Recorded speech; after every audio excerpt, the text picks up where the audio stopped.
मैं आज आपको लेकर आया हूं राजस्थान के अलवर जिले की अरावली पहाड़ियों के बीच बसे एक ऐसे किले तक जिसका नाम सुनते ही रूह कांप जाती है। भानगढ़ का किला। राजस्थान के अलवर जिले की अरावली पहाड़ियों के बीच बसा भानगढ़ का किला दूर से देखने में जितना भव्य लगता है, उतना ही भीतर उतरते ही बेचैन कर देता है। जैसे ही कोई इस किले की पहली सीढ़ी पर कदम रखता है, हवा का मिजाज बदल जाता है। आज इसे भारत का सबसे डरावना किला कहा जाता है, लेकिन इसकी कहानी सिर्फ डर की नहीं। ये कहानी है एक जिंदा शहर के धीरे धीरे मर जाने की। भानगढ़ किले का निर्माण 1573 ईस्वी में आमीर के राजा भगवंत दास ने अपने छोटे पुत्र माधो सिंह के लिए करवाया था। उस समय भानगढ़ कोई उजड़ा हुआ स्थान नहीं था। ये एक समृद्ध, खुशहाल नगर था। सुबह बाजारों में चहल पहल होती थी, मंदिरों में घंटियां बजती थीं, जलाशयों पर लोग पानी भरते थे और गलियों में बच्चों की हंसी गूंजती थी। ये किला कभी जिंदा था। किले की वास्तुकला राजपूत शैली की शान है।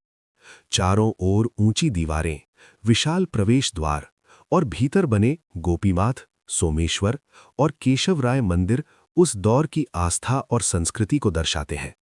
किले के सबसे ऊंचे हिस्से पर राजा माधो सिंह का महल बना है, जहां से पूरा नगर साफ दिखाई देता था।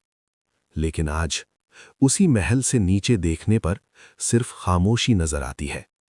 यहीं से भानगढ़ की पहचान बदल जाती है। सबसे प्रसिद्ध कथा जुड़ी है एक तांत्रिक सिंधु सेवड़ा से।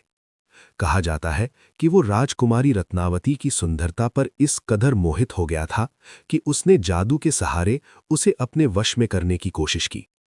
लेकिन रत्नावती ने उसकी चाल समझ ली, और जब तांत्रिक की योजना नाकाम हुई तो मरते समय उसने भानगढ़ को ऐसा श्राप दिया जिसने पूरे शहर की किस्मत बदल दी। ये नगर उजड़ जाएगा और यहां की आत्माएं कभी शांति नहीं पाएंगी। कहा जाता है उस दिन के बाद भानगढ़ की रातें पहले जैसी नहीं रहीं। कुछ ही वर्षों में आक्रमण हुए, लोग मारे गए, परिवार उजड़ते चले गए। हंसता खेलता शहर धीरे धीरे वीरानी में बदल गया। घर तो खड़े रहे, लेकिन लोग नहीं।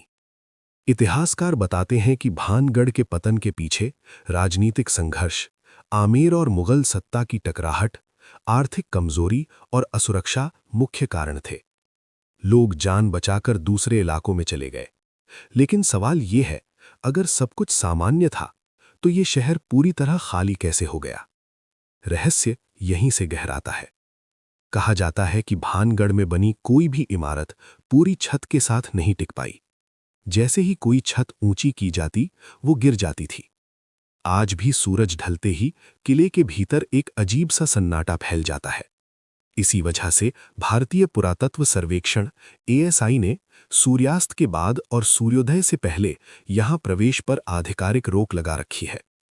मान्यता है कि रात में यहां कदमों की आहट, किसी के रोने की आवाज और अचानक दिखने वाली रोशनी महसूस होती है।